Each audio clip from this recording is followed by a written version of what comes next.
Hello everyone. तो प्यारे बच्चों, आज हम कक्षा 6 का अध्याय नंबर 1, 2, 3 संख्याएं वर्कबुक का करेंगे। तो आपको बता दें, जो पिछली मेरी वीडियो है पार्ट 1, इसमें हमने 1 से 5 नंबर पेज तक कर लिया है। आज हम 6 नंबर पेज से इस वीडियो को शुरू करेंगे। तो आइए शुरू करते हैं।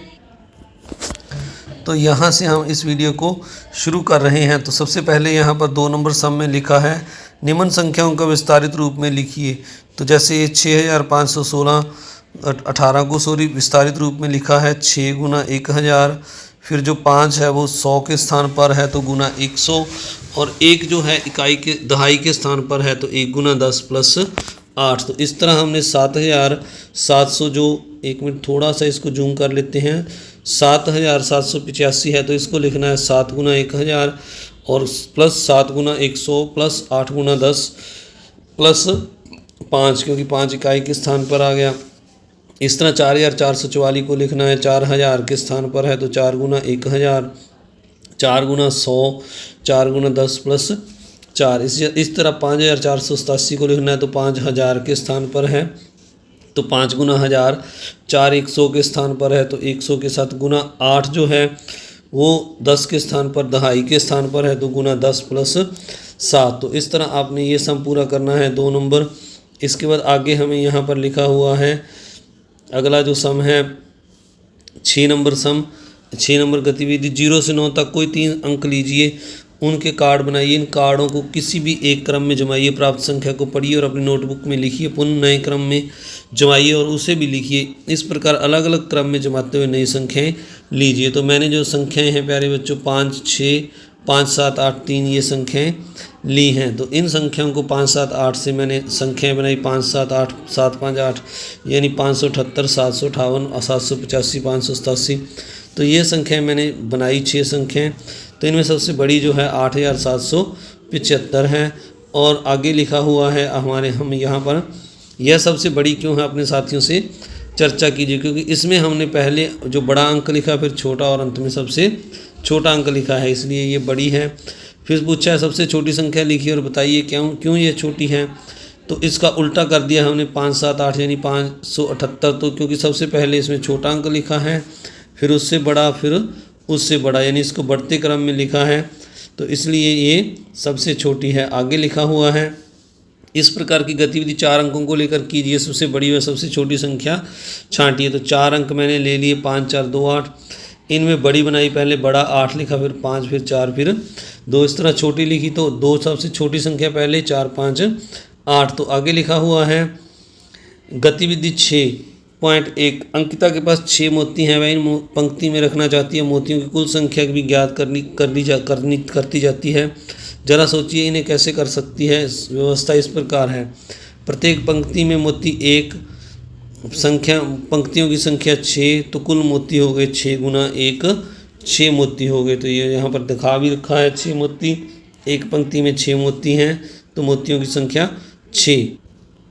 आगे बढ़ने से पहले आप सभी से एक रिक्वेस्ट, अगर आप चैनल पर नए हैं तो चैनल को सब्सक्राइब जरूर करें, वीडियो को लाइक करें और अपने दोस्तों मित्रों में इस वीडियो को ज़्यादा से ज़्यादा शेयर भी जरूर करें। तो आगे यहाँ पर लिखा हुआ है पंक्ति में मोती 2, स्थिति 2 में तो 2, पंक्तियों की संख्या 3, तो मोतियों की कुल संख्या कितनी हो जाएगी, 6 हो जाएगी। जब एक पंक्ति में 3 मोती हो तो कुल मोती 6। स्थिति 3 लिखा है, प्रत्येक पंक्ति में मोती 3, पंक्तियों की संख्या 2, मोतियों की कुल संख्या 3 गुना 2, तो इस तरह मोतियों की संख्या यह 6 हो जाएगी। इस तरह अगली स्थिति लिखी हुई है, पंक्ति में मोती 6, पंक्तियों की संख्या 1, एक पंक्ति में 6 मोती, तो कुल मोतियों की संख्या 6 गुना 1, 6 आ जाएगी। इस तरह अगर 6 गुना 2 करेंगे तो 6 गुना 1 6, 6 को 2 गुना 3 करेंगे तो 3 दूनी 6, 6 को 3 गुना 2 लिख सकते हैं, 6 को 6 गुना 1। तो यानी इसमें जो कॉमन सभी में आ रहे हैं वो 1, 6, 2 और 3 जो हैं सभी में आ रहे हैं। तो 1, 2, 3, 6, इस तरह हम 6 के विभाजक के रूप में लिख सकते हैं। और इसी प्रकार 8 मोती और 8 के विभाजक ज्ञात कीजिए। तो आपने 8 मोती लेने हैं और 8 के विभाजक ज्ञात करने हैं। तो प्यारे बच्चों 8 का जो 1 गुना 8 लिखेंगे, फिर 2 के टेबल में आ रहा है 2 गुना 4, फिर ये 3 के टेबल में नहीं आ रहा, 4 के नहीं आ रहा, 4 के आ रहा लिख दिया हमने, 5 के नहीं आ रहा, 6 7 8 क्या आ रहा है ये हमने यहाँ लिख दिया। तो 8 के जो विभाजक हैं वो 1 2 4 और 8 बन गए। तो इस तरह हमने विभाजक ज्ञात करने हैं। इसके बाद आगे लिखा है, मोहन ने सरला को कुछ सोचते हुए देखा तो बोल पड़ा कि उलझी क्यों हूँ सरला, मेरे पास 15 फल हैं, मैं इन सभी फलों को बांट कर ख़त्म करना चाहती हूँ, कैसे बांटूँ? मोहन सारे मुझे दे दो। तभी गोविंद व कृष्ण ने उनकी बात सुन ली, उनके मुंह में पानी भर आया। उन्होंने कहा, सारे इसे मत देना, हम भी लेंगे। सरला, अच्छा आओ मैं तुम तीनों में बराबर बराबर बांट देती हूँ, बताओ प्रत्येक को कितने फल आए? 15 फल थे प्यारे बच्चों, 3 3 सभी में बांट दिए, 3 से आपने डिवाइड कर देना है। तो 5 फल सबको दे दिए, 5 दिए 15। इस तरह आगे यहाँ पर पूछा गया है 5 व्यक्तियों को बांटने होते तो प्रत्येक को कितने आते?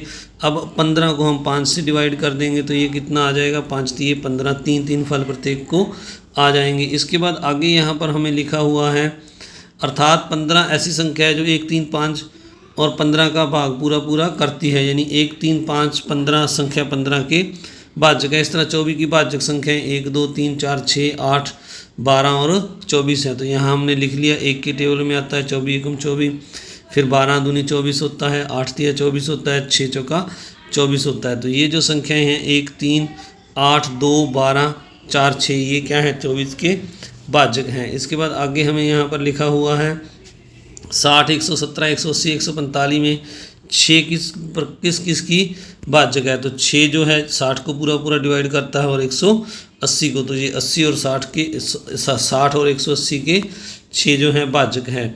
इसके बाद आगे हमें यहाँ पर लिखा हुआ है भाजक संख्याएं, ये लिखा हुआ है भाजक संख्याएं बताइए। तो 15 संख्या है हमारे पास, ये 1 3 5 और 15 जैसे हमने पीछे निकाला इनके टेबल में आती है, तो इसके 4 भाजक हो गई, ये क्या हो गई? भाज्य। 24 अगर हम देखें तो पीछे देखा हमने 1 2 3 4 6 8 12 24 के टेबल में आता है, तो इसकी संख्याएं ये जो हैं 8 संख्याएं हो गई भाजक, तो ये भाज्य है। इसके बाद आगे हम देखें अगर 28, तो 28 को अगर हम देखें तो ये 1 2 4 7 14 और 28 के टेबल में आता है, यानी इसके कुल 6 ये भाजक हैं, तो ये क्या हो गई? भाज्य हो गई।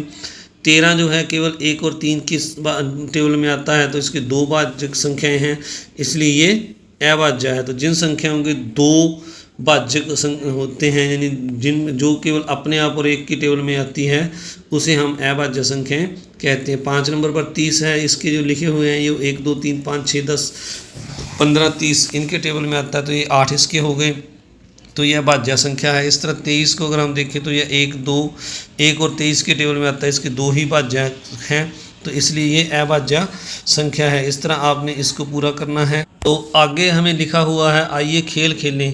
तो 480 से शुरू कीजिए, उसके दाएं बाएं और ऊपर नीचे में जो संख्या 5 6 8 की गुंज है उस पर जाइए, जैसे पहले 636 पर, क्योंकि यह 6 का गुंज है, ऐसे करते हुए 960 तक पहुंचिए। तो प्यारे बच्चों, आप सभी का इस वीडियो को देखने के लिए बहुत बहुत धन्यवाद। अगर आप चैनल पर नए हैं तो चैनल को सब्सक्राइब जरूर करें, वीडियो को लाइक करें और अपने दोस्तों मित्रों में शेयर जरूर करें। ये जो अगला पार्ट मैंने अभी आपको पढ़ के सुनाया, अगले पेज से जो है हम इसका जो अगला पेज है, यही हमने 8 नंबर पेज तक यहाँ तक पढ़ा है। अगली वीडियो में हम 9 नंबर पेज से, यानी 8 नंबर पेज का ये पार्ट जो थोड़ा सा रह गया, इसको दोबारा से देखेंगे और 9 नंबर पेज से आगे करेंगे। आप सभी का इस वीडियो को देखने के लिए बहुत बहुत धन्यवाद। Thank you very much.